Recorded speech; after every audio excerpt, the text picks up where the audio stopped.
to start off with introductions.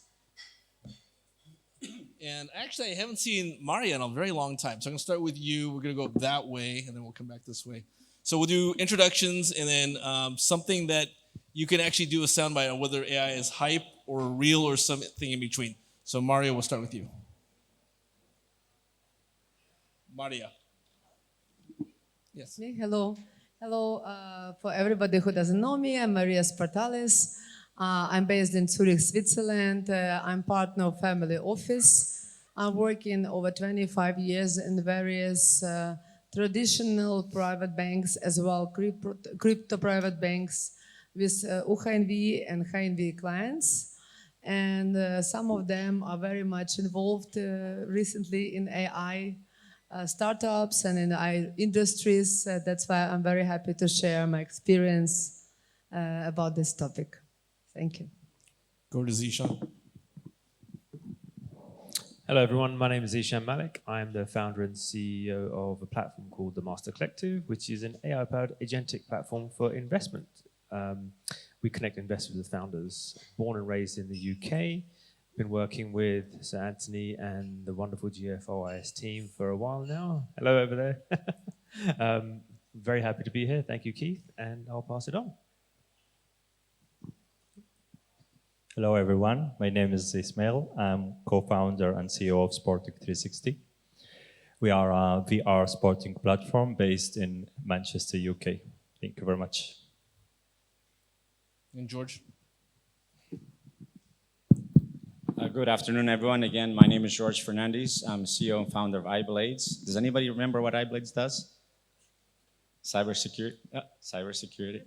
All right, you pass. Extra points.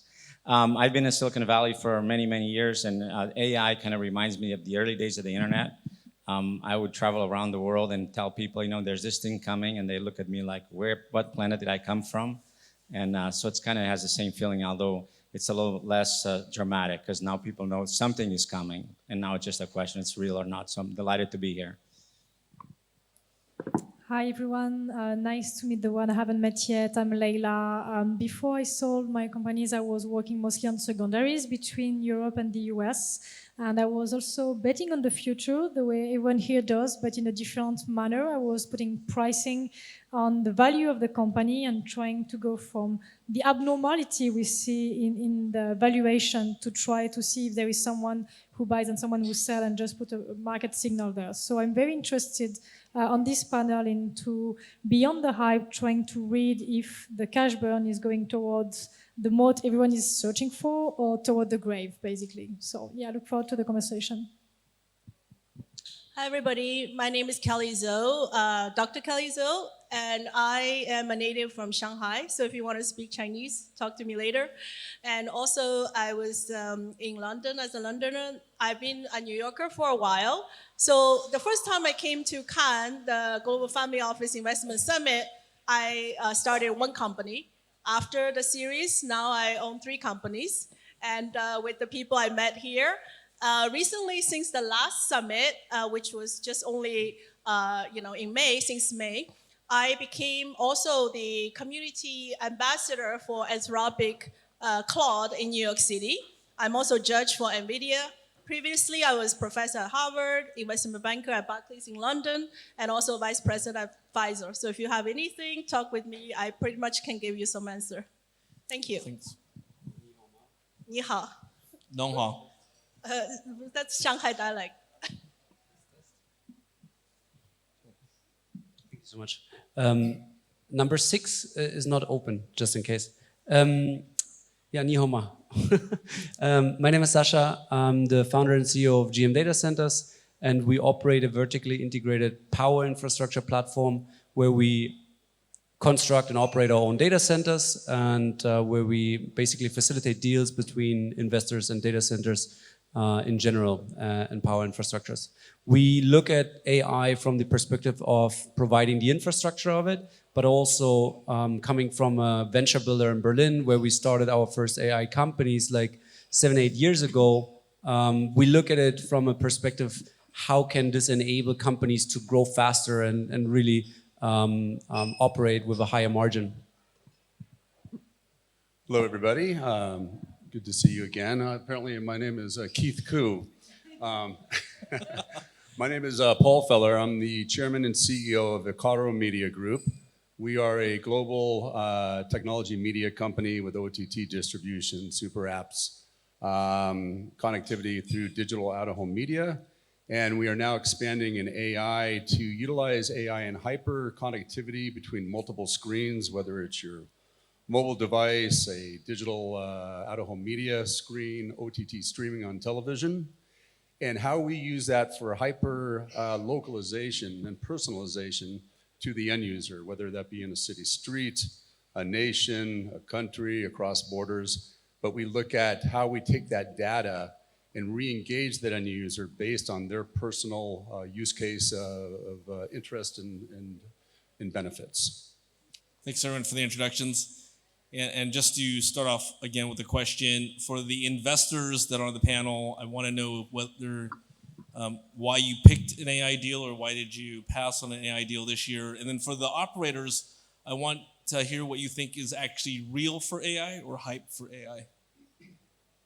And we'll start with Paul. I'm sorry, what's it? For you as an operator, what do you think, you can choose either what you think is a real use case of AI or something that's totally hype. I don't know why I'm getting a bunch of feedback, right? What's real in AI or hype in AI? Oh, okay. So I think, AI is a commonly used word. Everybody says they have AI. And with so many different sources that you can pull from whether it's generative AI, producing content, or whether it's decision making or encryption, the real definition of AI for us is we're very big in generative AI. We're producing our own television, our own ads, our own content. But where we're segueing into AI is how we're doing data analysis, how we're making real-time decisions based on that data input, and we do it in real time with artificial intelligence. So artificial intelligence is now creating results based on information that's fed to it and making decisions at scale. And I think that to me is the real definition of how AI is being used and how it should be used in the future, and differentiating from everybody saying that they have AI through development of content. So we'll see less AI slop. Less AI slop. Less AI slop, for sure. All right, thank you. Well, I second most of it and would say for us, the biggest component on AI or how to utilize AI is agentic AI, which means every one of our leadership team has at least one, if not two, personal assistants that are not human anymore. And the amount of work and amount of output, and not even output, but actually outcome that has been generated since OpenClaw or Claude Code in the beginning is exponential, like seriously exponential. I don't know, who of you guys knows OpenClaw in the room? Yeah, perfect, that's increasing. Like the last couple of events that I went to, maybe 6, 8, 12 weeks ago, not too many people knew about it. OpenClaw is basically an agent that you can set up on any server, on your own machine or on a virtual server, and then give it access to certain tools or documents or programs, and then you can instruct it to do certain things, and it just does it automatically, constantly, while you're sleeping and while your virtual machine is running. And so that is very helpful for production of content, because it can analyze all of your data of a company, real world data or actual truth of a company strategy, and then based off incoming information or data, just form an opinion, produce content, be it virtual or visual or video content, but it can also make decisions. And if that then communicates with another agent of a leadership person for about a marketing strategy or a sales strategy or even procurement, they can just do the combined work without a human overseeing it, or you just put a human in the loop. That's also possible. I feel the need to give a public service announcement. How many people raised their hands that use OpenClaw? Very few. Okay, so before you jump into OpenClaw, I use this example in New York Tech Week. Kelly was there. When we teach our children how to drive their car, right, they have to go through driver's ed, driver's training, they get a license, and then we kind of slowly let them on the street. giving OpenClaw full access is like giving your 10-year-old keys to the car, right? I see BD shaking his head up and down. So if you haven't used OpenClaw yet or something like that, go ask a friend and definitely don't give it full access. So that's your public service announcement. I know there's people in this room that are going to try that. All right, next, Kelly.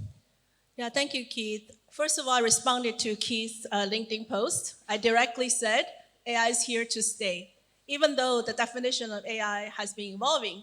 During lunchtime, I had a conversation with Kevin. So Kevin, you said that the magic word for AI is iterate. So make sure that AI is evolving and you'll not just have a best showcase. You want to make sure it's robust, make sure it's reproducible, maybe make sure it's accurate.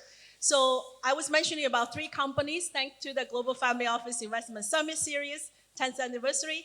So the first company, that's AI for Purpose, which is listed. We actually judge hackathons for NVIDIA, Dell, Columbia, New York University. I created the first hackathon. So people really love us. And one of the investors who is 19 years old is going to come and discuss with the next generation AI talents. The second one is I have the for-profit company. So one is doing good, one is making money. So the second company is, in fact, to help companies commercialize cancer products in biotech on the US market. So this is really thinking about how you have billion-dollar product. The last one is I met somebody at the Women's Leadership Roundtable, and then we came up with a company, which is fashion company. So we make animations, we make storytelling, we do archaeology. So AI for fun. So I'm just saying, depending on your purposes, I can do all kinds of things, but depending on what kind of iteration you want to do. Thank you. As an investor, I would say something, being right about the future is very different than making money from it.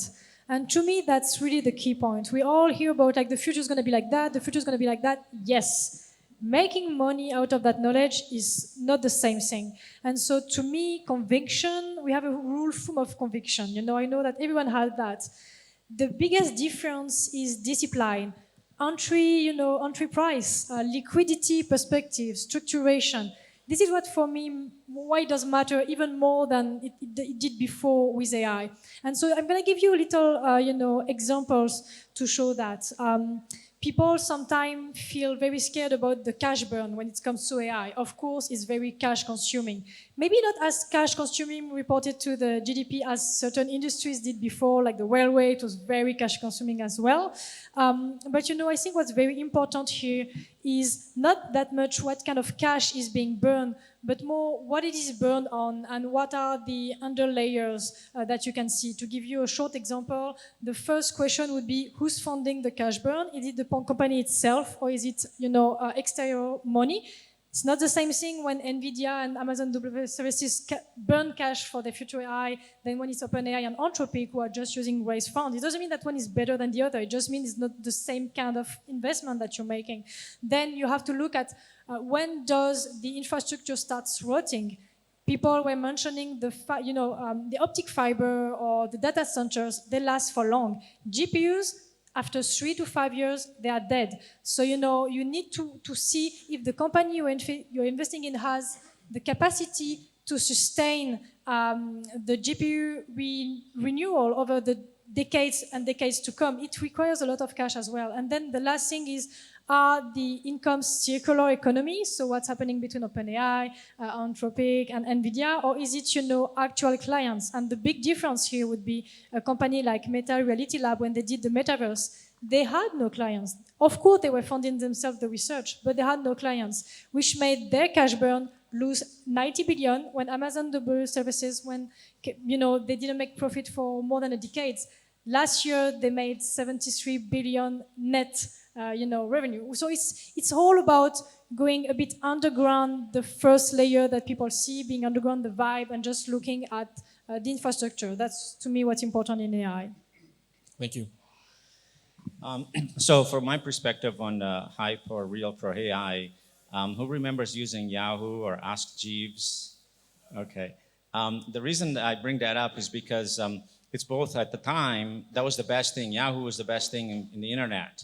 But if for those of you that used it or even submitted your website to Yahoo, the way it worked was really clunky. And everybody complained. Everybody thought, well, this thing's not going to go anywhere. Look what happened. So the way it worked was you would have your website, you'd send to some person at Yahoo. That person would literally manually categorize you every single page. And then weeks later, you like every day you're checking, okay, did they do my webpage? Did they do my webpage? And then eventually you graduated and your webpage became real.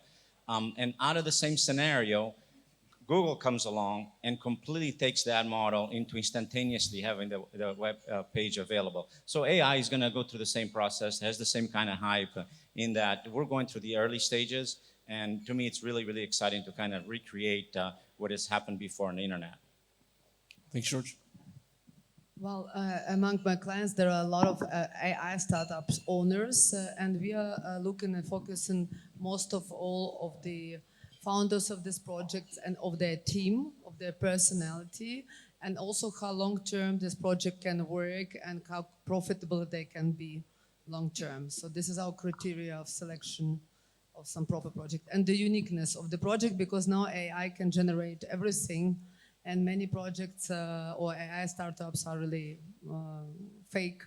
There are a lot of conversation, but nothing, no team or no value behind. So this is our criteria. AI, it's a tool. Everyone talks about AI like it's going to change the world and everything is going to be completely different tomorrow.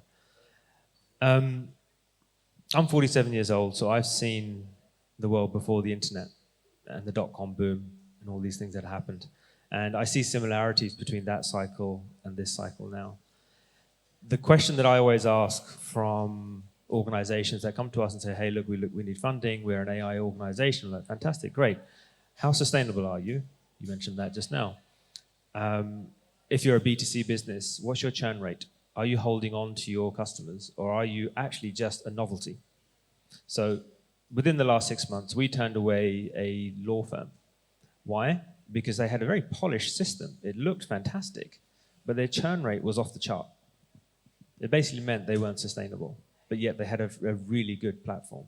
So AI is great, but it's still about being a business that can be sustainable. Well, I do agree with Maria and Zishan about that. It's more about the product itself rather than the AI. The AI can help with the idea itself.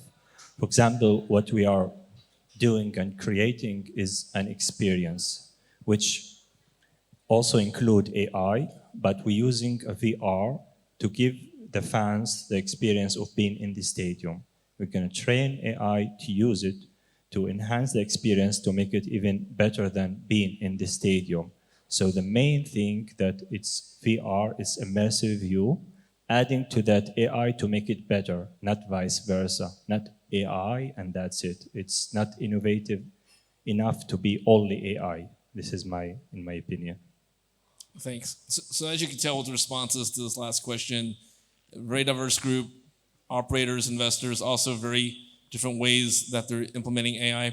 I wanted to follow up with what Leila and George said in that one's an infrastructure, just kind of summarizing that.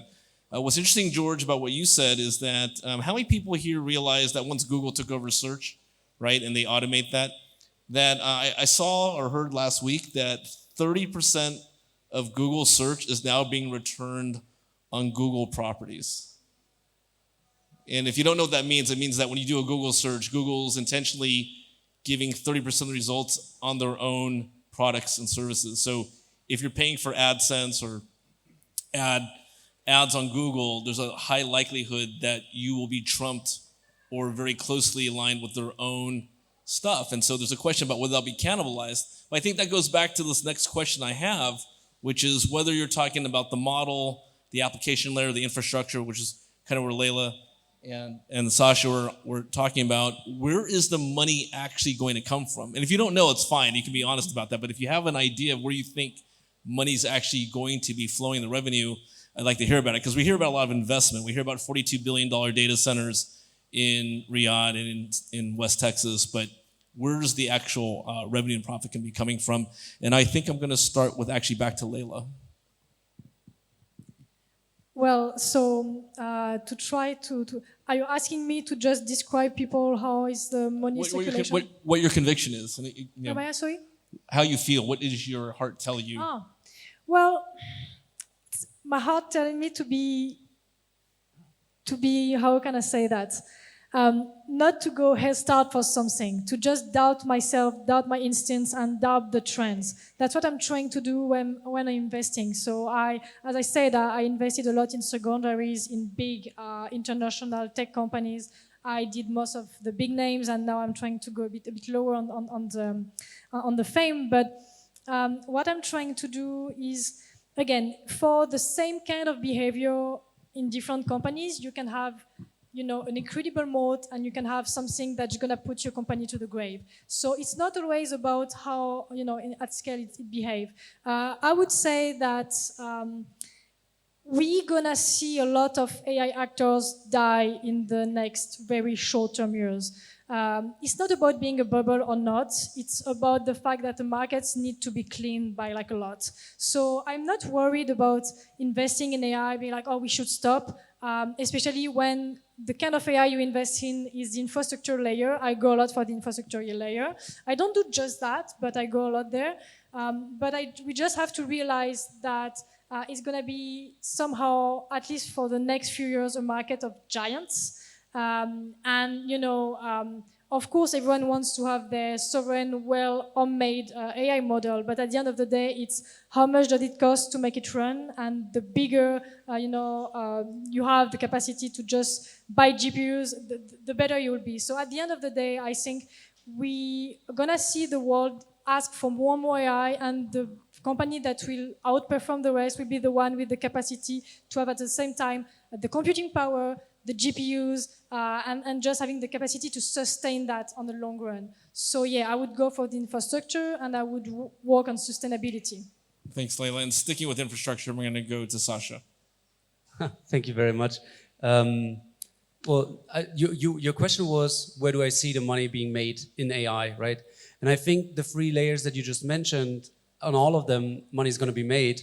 Starting with the application layer, I think on the application layer, companies with domain level expertise, integrating AI properly, and basically leveraging their domain knowledge, they will make money. Everyone else who just puts AI on a product but doesn't know what they're doing, they're probably not going to make money. On the infrastructure layer, funnily enough, obviously we're in infrastructure, right? So we buy land because we believe land close to power stations will always be valuable. The closer you are, the less middle tension lines or high voltage you need to build, the lower loss you have, yada, yada, yada. At the same time, we believe in infrastructure, not necessarily compute power, but not only compute power, but also infrastructure that integrates with alternative revenue streams. So we have developed a heat reuse technology that is patented or being in patent and process, where you basically take the heat from data centers and dry fruits with it. So we save 30 to 40% of the actual power cost by something absolutely uncorrelated to GPUs, to the AI in general. And I think that's also where companies are going to make money. So I think it's the like the combination of things that eventually lead to market leaders in each of the layers. Thanks. I'll move over to Paul. Well, I think it depends on what your end goal is. You know, when we look at investing in AI, we're not looking at investing in AI. We're looking at investing in the underlying company and then how AI enhances that. So, for example, if you're trying to put content out there, well, of course, if you're going through Google, you're going to get YouTube content because they're very self-fulfilling, or Google Ads. So we look at how we utilize AI around underlying businesses. And for us, it's about engagement. So engagement compels advertising sales, commerce sales, data that we can use for re-engagement of that end user. So it's all about the underlying business and then how AI enhances that. Thanks, Paul. Kelly, back to you. So in business, there's always this saying, the impossible triangle. That means for return of investment, you cannot simultaneously reach 3 things at the same time. One objective is high quality. Second one is very high speed. The third one is low cost. You can only reach two of these, but not all of them. So the question, for example, in biotech industry, if you want to have high quality, you can look at all these adverse events captured. And then if you look at high speed, you can look at thousands of FDA submissions, regulatory submissions within hours. And the last one is in terms of lowering the cost. Before, there's always a question, do you build it or do you just borrow it in terms of licensing some of the software, hardware? So the question is, what are your two objectives the most? And in order for you to do that optimization. Thanks. Thanks, Kelly. George. That's actually a very interesting question in terms of where the money is going to come from. To me, it's quite obvious. One of them, I'll give you three examples real quickly. The first one is, how many of you have seen over and over the years some entrepreneur trying to solve SMB problems, small and medium-sized business problems? They're like, everywhere you go, there's somebody like that. And usually the problem has always been it's not scalable. The amount of effort and resources and processes. But think about now with AI and all the newer tools, that's an open green field of things that it's a problem, there's value, but it's never the math was never that from a revenue standpoint. So there's an opportunity there. On the same case, like on the iBlades case with cybersecurity, it's taken like the Yahoo and the Google model. Well, Yahoo was good, but it was terrible efficiencies, and then somebody else came along. So there's going to be the existing Kodaks and the existing Polaroids and the existing cybersecurity companies that are going to be replaced with newer models. And then the third one and final one, it'll be similar. How many jobs were there that exist today that if you went to Silicon Valley in the 90s and then looked in the San Jose Mercury News that would have been printed on that newspaper? It's like there must be 1,000 times more types of jobs just because the internet came along. So all of that is going to create new opportunities. Maria. Yes, talent from the family office perspective, I want to say that family offices are having much more, and our clients much more interest and invest in alternative investments, not like hedge funds or something like that, like in the past, but also in modern tech AI projects, because it's kind of investment of the future. We're just very careful in selection of these projects and want to establish a long-term revenues for our clients. So it's a very interesting and hot topic right now. That's why all AI startup entrepreneurs and entrepreneurs are welcome to discuss this topic later on after panel. Thank you. If I knew where the money was going to come from and where it's going to go, I wouldn't be here talking to you guys. I'd be doing it right now. I think I can look at the past, like I said previously, and I feel like right now we're in the infrastructure layer. We're at a position where it's a build structure, looking at the understanding of what this technology is. Is it a fundamental shift? Is it a small movement? I don't think anyone actually truly knows, which means that we need to figure out what we're doing over the corresponding years. Just like when cryptocurrency, blockchain, Bitcoin came about, we didn't know what was happening, but there was an immense amount of hype and things have calmed down. So I think right now, today, in this cycle, we're looking at the infrastructure layer. In the next cycle, that infrastructure will be baked in and no one's going to say, hey, we're an AI business. In actual fact, everyone will just be using that technology just like we use email, for example, or we're going to share something through online drives, Google Drive, Dropbox. It's just part of the business now. So as we work through cycles, I think the money will follow that structure as well. Okay.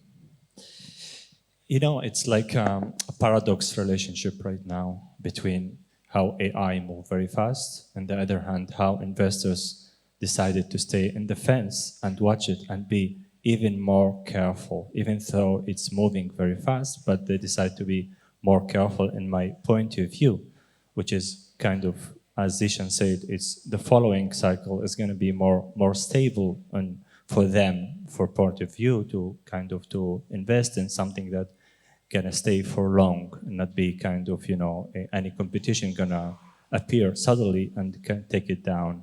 This is kind of what I see about investor behavior from my point of view. Thanks, everyone. I think I want to do a lightning round, like super quick, on what is one thing that you believe in that you think the rest of the room would not when it comes to AI. Just very quick, just go down the line, starting with Ishmael. Me. Okay. Well, I think that everyone focus on the productivity, but rather than the experience itself and the engagement. Thanks. Zishan. Zishan. Apologies, sorry about that. Truthfully, I don't know. That's okay. That's my honest answer. I don't know is my truthful answer. But something will give at some point. Like there's going to be a big Yahoo moment within the structure. And honestly, I'm going to put my hand up. I don't know. Yeah, you can pass, certainly. I'll pass. Maria. Well, I'm optimistic. I think the future brings a lot of interesting surprises and innovations in AI. And I think that the world will change in the next couple of years. It replaces a lot of industries, and we will have a lot of surprising, interesting moments. Yeah, and I think the optimistic view is counter to what a lot of people are thinking. So that's George. Very quickly, something that will sound kind of crazy, but try using AI for communicating with your loved ones, like the previous couple on the previous panel. Maybe they could use a little AI between them as the next Match.com. I think that's already here, but yeah. And I think on the more meta view, I think we're getting out of a decade that's been very peaceful. We're back to normality. Normality is chaos. So to me, it's not about betting on or just thinking of what the future will be. It's about investing in structures that are anti-fragile. That's my goal. Since Wendy has been saying I'm a cheerful person, I'm going to use one stone that kills two birds. I'm going to use the word anniversary. Let's celebrate AI. Let's celebrate 10th anniversary at the same time. The question was, what would be surprising about AI? What is one thing you are convicted in that you think the rest of the room would disagree with when it comes to AI? What am I convicted in and the rest of the room would disagree with? Yeah. Aha. I think that everyone will fall off their chair once Anthropic and OpenAI have to increase prices because the actual consumption is much, much more expensive than what we're currently paying. That's a good one. Absolutely, I agree with Sasha. I think. Then we're not unique anymore. Yeah, I guess we're not unique. I think that